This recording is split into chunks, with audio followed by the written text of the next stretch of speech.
One by one మాట్లాడుతున్నారు. వంశీ గారు, అంబేద్కర్ గారి విగ్రహం మీద దాడి జరిగితే ఎందుకు మీ ప్రభుత్వం రెస్పాండ్ అవ్వలేదని అడుగుతా ఉన్నారు. ఇప్పటి వరకు ముందుగా వెంకటేష్ గారిని దయచేసి మధ్యలో ఇంటర్ఫియర్ అవ్వద్దని చెప్తున్నాను.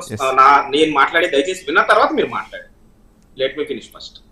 ఏదైతే అంబేద్కర్ గారి విగ్రహాన్ని, అంటే భారత రాజ్యాంగ నిర్మాత డాక్టర్ బిఆర్ అంబేద్కర్ గారి స్మృతివనం విగ్రహం 125 అడుగులు 125 అడుగులతోటి ఏదైతే నిర్మించారో మనందరం కూడా చూసాం. అక్కడ రాజ్యాంగ నిర్మాత మీద అందరికి కూడాను, ప్రజలందరికి కూడాను, భారత ప్రజలందరికి కూడాను విపరీతమైనటువంటి గౌరవం ఉంటుంది. ఆయన నిర్మించిన రాజ్యాంగ వ్యవస్థలోనే మనం ఈ రోజు అందరూ కూడాను భారతదేశ ప్రజలందరూ కూడాను మనందరం కూడా జీవనాన్ని సాగిస్తున్నాం. ఏదైతే గత 5 సంవత్సరాల్లో అయితే మటుకు మన రాష్ట్రంలో భారత రాజ్యాంగ నిర్మాత అంబేద్కర్ గారు రాసిన రాజ్యాంగం అయితే రాష్ట్రంలో నడవలేదండి. ఏదైతే రాజశేఖర్ రెడ్డి తండ్రి అయినటువంటి రాజారెడ్డి ఉన్నాడో, రాజారెడ్డి రాజ్యాంగం అయితే గత 5 సంవత్సరాలుగా రాష్ట్రంలో పూర్తి స్థాయిలో ప్రజ్వలిల్లింది.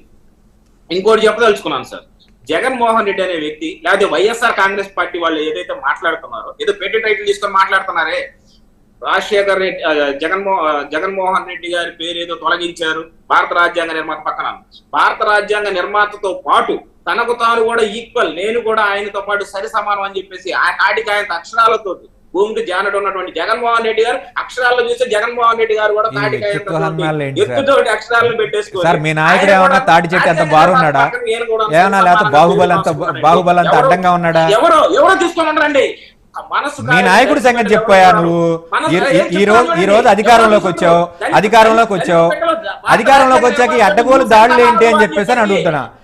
జగన్మోహన్ రెడ్డి గారి పేరు తీయాలి అని అంటే ప్రభుత్వానికి అధికారం ఉంటుందండి.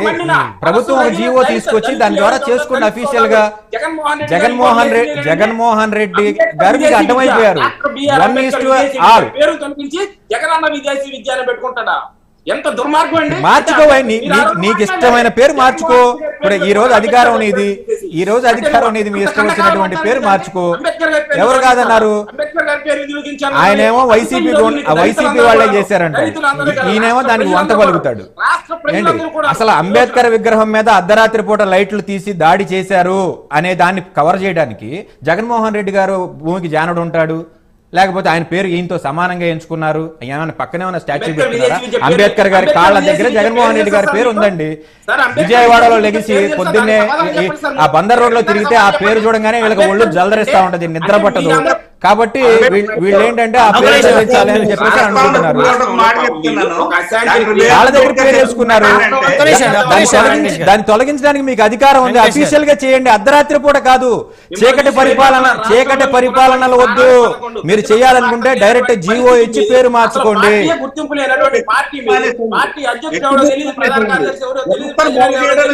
అరే నిన్నటి వరకు నీ పార్టీలో 21 మంది కావాలంటే 10 మందిని బయట కొనుక్కుని తెచ్చుకున్న పరిస్థితి నువ్వు మళ్ళీ పార్టీల గురించి మాట్లాడుతున్నావా? రేపొద్దున నామినేషన్ అయిపోతే ఈ అర్ధరాత్రి పూట తెచ్చుకుని వేరే వాడిని ఎవడో కాళ్ళు పట్టుకుని తెచ్చుకుని గెలిపించుకున్న పరిస్థితి మళ్ళీ మీరు పార్టీ గురించి మాట్లాడుతున్నారు. ఎందుకంటే అవన్నీ ఒక సమస్య జరిగింది రాష్ట్రంలో ఒక తప్పు జరిగింది, దాని మీద విచారణ చేస్తారు.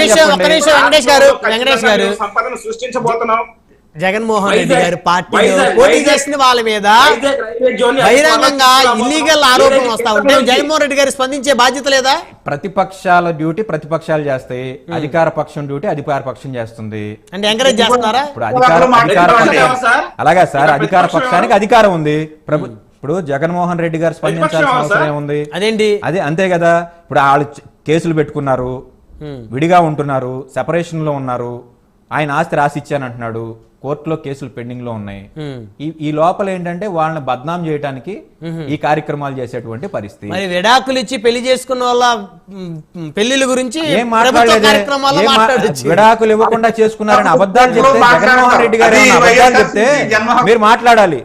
జగన్మోహన్ రెడ్డి గారు ఏ రోజు కూడా అబద్ధాలు చెప్పలేదే. జగన్మోహన్ రెడ్డి గారు ఏం చెప్పారు? కాదు వెంకటేష్ గారు, మామూలుగా లాలో కూడా ఒక్కొక్కరికి ఒక రూల్ ఉంటుంది, ఎందుకు ఉంటది? ఏముండదు కదా. అందరికి మీకే న్యాయం అయితే మాకు కూడా అదే న్యాయం. జగన్మోహన్ రెడ్డి గారు ఏమన్నా పవన్ కళ్యాణ్ గారు ఒకేసారి ముగ్గురితో కాపురం చేశాడని చెప్పేసి అన్నాడా ఏ రోజన్నా? ఎందుకంటే టీవీలో మాట్లాడాల్సిన అగత్యం మనకి రాలేదు. ఆయన అన్నాడు కదా, పవన్ కళ్యాణ్ గారు 3 పెళ్లిళ్ళు చేసుకున్నాడు, ఇద్దరికి విడాకులు ఇచ్చాడు అని చెప్పేసి అన్నారు. పవన్ కళ్యాణ్ గారు కూడా దాన్ని యాక్సెప్ట్ చేశాడు. అయ్యా బాబు నేను ముగ్గురితో ఒకేసారి ఉండలేదు మహాప్రభు అని చెప్పేసి ఆయన కూడా చెప్పినటువంటి పరిస్థితి. రాష్ట్ర ప్రజలందరూ కూడా మాట్లాడాలి కదా, ప్రజలకు ఏ సందేశాన్ని ఇస్తున్నారు? అదే కదా, ఏం సందేశం ఇస్తున్నామంటే అర్ధరాత్రి పూట అంబేద్కర్ విగ్రహాల మీద దాడి చేస్తారు. వాళ్ళు అడిగింది ఏంటి, మీరు చెప్పేది ఏంటి? ప్రజలకు కంపేర్ చేయొద్దు. వాళ్ళు ఏమడుగుతా ఉన్నారు? మీ పార్టీలో పోటీ చేసిన ప్రజాప్రతినిధులు ఇల్లీగల్ గా వ్యవహారాలు నడుపుతా ఉండి అవి బహిరంగంగా వారి కుటుంబ సభ్యులు న్యాయం చేయమని చెప్పేసి వేడుకుంటా ఉంటే మీ అధినేత ఎందుకు స్పందించట్లేదని చెప్పేసి వారు అడుగుతా ఉన్న దానికి మీరు మళ్ళీ అంబేద్కర్ గారి విగ్రహాన్ని రాష్ట్రంలో ఏమి నడుస్తుంది, ఏం సందేశం ఇవ్వాలనుకుంటున్నారు అంటే అధికారంలోకి రాగానే ఇదిగో ఇలా అడ్డగోలు వ్యవహారాలు చేయాలి అని చెప్పేసి అని సందేశం ఇస్తున్నారని చెప్తున్నా.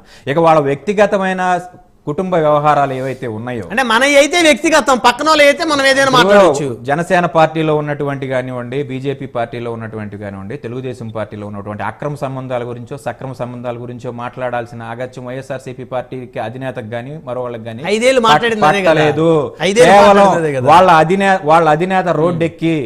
అధినేత రోడ్డెక్కి చెప్పులు చూపించటం, వాళ్ళ అధినేత రోడ్డెక్కి మేము అది చేస్తాం ఇది చేస్తాం, ఒక్కొక్కడు రెండ్రా చూసుకుందాం అనటం, సమాజానికి విరుద్ధమైన, రాజకీయాలకు విరుద్ధమైన భాష. నీ గురించి మాట్లాడడానికి ఏముంది? జగన్మోహన్ రెడ్డి గారు వచ్చి గబ్బర్ సింగ్ సినిమా కలెక్షన్ ఎంత వచ్చింది అని చెప్పాలా? లేకపోతే అజ్ఞాతవాసి ఇలా ఫెయిల్ అయిందని చెప్పాలా? రాజకీయంగా మీరేంటి? వెంకటేష్ గారు sir one word conclusive statement ఇవ్వండి. ఫస్ట్ రాము గారు, నెక్స్ట్ వంశీదీప్ గారు. దయచేసి మీరు అడ్డు రావద్దు. రాము గారు, 1 word కంక్లూజన్ చెప్పండి సార్. నేను ఒకటి చెప్పదలుచుకున్నాను బ్రహ్మనాయుడు గారు. మన అసెంబ్లీ అనేది చాలా గౌరవప్రదమైనటువంటి భక్తిభావంతో అందరం కూడా జీవితంలో ఒకసారైనా అసెంబ్లీలో అడుగు పెట్టాలని కోరుకుంటాం, మాలాంటి నాయకులందరూ కూడా. అట్లాంటి అసెంబ్లీలో ఏం జరుగుతుందో ప్రత్యేక ప్రసారాలన్నీ కూడా తీసేసి వ్యక్తిగతమైనటువంటి అంశాల మీద విచ్చలవిడిగా కామెంట్లు చేసి ఈ రాష్ట్రానికి 3 సార్లు ముఖ్యమంత్రిగా చేసినటువంటి వ్యక్తి కన్నీళ్లు పెట్టుకునేటటువంటి స్థాయి తీసుకొచ్చినటువంటి హీనమైన పార్టీ ఏదైతే ఉందో, ఆ పార్టీలో నాయకులు ఎవరైతే ఉన్నారో వాళ్ళని అసెంబ్లీకి చెప్పడానికి సిగ్గుపట్టలేదండి. చాలా దుర్మార్గంగా బిహేవ్ చేశారు. అన్న మాటలు మర్చిపోయినట్టున్నారు మీరు. ఆగండి సార్, మీరు అధికారంలో ఉన్నప్పుడు అసెంబ్లీలో ఉన్న చోటే పాతేస్తాను అన్న మాటలు ఒకసారి ఇంకా రికార్డులో ఉన్నాయి, తొలగించలేదు చూడండి. వంశీదీప్ గారు 1 word కంక్లూజన్. మనం ఒకటేంటంటే మనం 1,000 చూపెడితే అవతల నుంచి 3,000 ఖచ్చితంగా. వెంకటేష్ గారు దయచేసి ఆగండి సార్. వంశీదీప్ గారు కంక్లూజన్ ఇవ్వండి. సార్, ఇప్పుడు రాష్ట్రంలో మనం ఏదైతే ఇప్పుడు ఉన్నటువంటి పాలన ఉందో ఆ పాలన చూసి ప్రజలకి ఎక్కడైతే మా కూటమి దగ్గర అవుతుందో సో దాన్ని డైజెస్ట్ చేసుకునే వైఎస్ఆర్ కాంగ్రెస్ పార్టీ, అంటే ఆ పార్టీ ఉందో ఉండలేదో కూడా తెలియని పరిస్థితి. ఎందుకంటే రాష్ట్రంలో వైఎస్ఆర్ కాంగ్రెస్ పార్టీ అనేది మాకున్నటువంటి సమాచారం మేరకు ఇందాక నుండి ఏదో కాంగ్రెస్ పార్టీ అని అన్నారు కదా, అదే కాంగ్రెస్ పార్టీ పిల్ల కాంగ్రెస్ ఏదైతే ఉందో ఆ తల్లి కాంగ్రెస్ లో అది త్వరలో విలీనం కాబడమే. జగన్మోహన్ రెడ్డి అనే వ్యక్తి వారానికి 3 రోజుల పాటు వెళ్తున్నాడంటే డికే శివకుమార్ తోటి కేసీ వేణుగోపాల్ తోటి జగన్మోహన్ రెడ్డి చర్చించాడా లేదా? వైఎస్ఆర్ కాంగ్రెస్ పార్టీ నాయకులు ఎవరైనా సరే ముందుకు వచ్చి మేము సవాల్ ఇస్తున్నాం. ఎలక్షన్ ముందు బెంగళూరులో చంద్రబాబు నాయుడు గారు, డికే శివకుమార్ గారు అరగంట పైచీలకు బెంగళూరు ఎయిర్పోర్ట్ లో కలిసి ఏం మాట్లాడుకున్నారో, రహస్య మంత్రాలు ఏం మాట్లాడుకున్నారో మీరు ఒకసారి దాని గురించి మాట్లాడండి. ఎలక్షన్ ముందే సార్ వెంకటేష్ గారు మీరు నేను కలిసిన మాట్లాడుకుంటాం. మరి అదే చీకటి సందీప్ గారు చీకట్లో జరిగినాయి అని అంటున్నారు కదా, దాన్ని బయట చెప్పండి. చీకట్లో జరిగినాయి ఎందుకు? రైట్, ఒక్క నిమిషం అండి. మాట్లాడుకుంటారు. బ్రహ్మనాయుడు గారు రాష్ట్రంలో సమయం లేదు. వంశీ గారు, రాము గారు సమయం లేదు. వెంకటేష్ గారు, ఏదైతే ఇచ్చినటువంటి హామీలు ఉన్నాయో ప్రభుత్వం ఆ హామీలు అమలు చేయాలని చెప్పేసి అందరూ కోరుకుంటారు. అమలు చేయకపోతే వైఎస్ఆర్ కాంగ్రెస్ పార్టీకి అడిగే హక్కు ఉంది. అమలు చేయకపోతే ఖచ్చితంగా మీడియా వ్యవస్థలుగా మేము కూడా ఖచ్చితంగా ఎందుకు అమలు చేయలేదని అడిగేటువంటి హక్కు మాకు ఉంది. కాకపోతే ఏంటంటే కొంత సమయం ఇవ్వాలని చెప్పేసి అయితే వారైతే అడుగుతున్న పరిస్థితి. జగన్మోహన్ రెడ్డి గారు అమ్మఒడి ఆయన ముఖ్యమంత్రి అయిన వెంటనే నెక్స్ట్ మంత్ దాదాపు 9 నెలలు సమయం సార్ పెట్టి నేను అందుకే ఏం చెప్తున్నానంటే ఇప్పుడు జగన్మోహన్ రెడ్డి గారు ప్రభుత్వం పడిపోయిన తర్వాత చంద్రబాబు నాయుడు గారు ప్రభుత్వం రాగానే మేమేమి పోలవరం 24 గంటల్లో ఎందుకు అవ్వట్లేదు, సిపిఎస్ రద్దు చేస్తా అన్నారు కదా అని చెప్పి చిలక పలుకులు పలకట్లేదు. మేమేం అడుగుతున్నామంటే సామాన్య ప్రజలు ఎవరైతే ప్రభుత్వ పాఠశాలలో చదువుకుంటున్న పిల్లలకి అన్నం పెట్టండి అని అడుగుతున్నాం. ఈ రాష్ట్రంలో ఏవైతే చీకటి లైట్లు ఆపి దాడులు చేస్తున్నారో సాక్షాత్ అంబేద్కర్ విగ్రహాన్ని నేను ఒక ఉదాహరణగా మాత్రమే చెప్తున్నా. అలాంటి దాడులు కంట్రోల్ చేయమని చెప్పేసి అడుగుతున్నాం. దళిత డ్రైవర్ ఏదైతే అనంతబాబు ఎమ్మెల్సీ అనేటువంటి వ్యక్తి దళిత డ్రైవర్ ఇప్పుడు అతను చంపానని ఒప్పుకున్నాడు, కోర్టుకి వెళ్ళి లొంగిపోయాడు, రిమాండ్ తీసుకున్నాడు, అలాగే బెయిల్ కూడా తీసుకున్నాడు. అలా వచ్చి జగన్మోహన్ రెడ్డి గారి వెనకాల నిలబడ్డాడు కాబట్టి పార్టీలో కొనసాగుతున్నాడు. ఇమీడియట్ గా జరిగినటువంటి పరిస్థితి ఇప్పుడు కొన్ని వందల కోట్ల రూపాయలు బ్యాంకులకి ఎగనామం పెట్టి కొన్ని వందల కోట్ల రూపాయలు బ్యాంకులకి ఎగనామం పెట్టి చంద్రబాబు నాయుడు గారు వెనకాల నిలబడిన వ్యక్తులు లేరా? ఏమండి ఏం లేరా?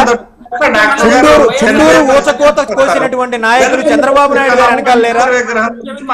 చుండూరులో అర్ధరాత్రి పూట ఎంత మందిని చంపిన నాయకులకి తెలుగుదేశం పార్టీ నాయకులు లేరా? జనసేన పార్టీ నాయకులు మళ్ళీ వాళ్ళకి వంత పడుతున్నారు సిగ్గు లేకుండా. చుండూరు బాధితులు ఎవరు? చుండూరు బాధితులు ఎవరు? ఈ రోజు వరకు కత్తి పద్మారావు గారు ఉన్నారు, వెళ్ళి మాట్లాడండి. చుండూరు బాధితులు ఎవరో చెప్తారు. మానవ ఊచకోత కోసిన వాళ్ళు ఎవరు? వాళ్ళకి ఎలా వంత పడుతున్నారు? ఈ రోజు ఒక దళితుల గురించి మాట్లాడుతున్నారా మీరు? చాలా మంది మరి చుండూరు ఓచకోత గురించి కూడా మాట్లాడండి. రైట్ వెంకటేష్ గారు సమయం లేదండి, అంశాన్ని తర్వాత అదేమంటే నిన్నేం తిన్నావో మర్చిపోతాం. వెంకటేష్ గారు దయచేసి ఆగండి.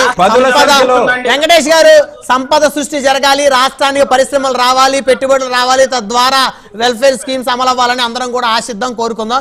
ధన్యవాదాలండి చర్చలో పాల్గొన్నందుకు. సింగళూరు వెంకటేష్ గారు, చీకటి వంశీదీప్ గారు, అదేవిధంగా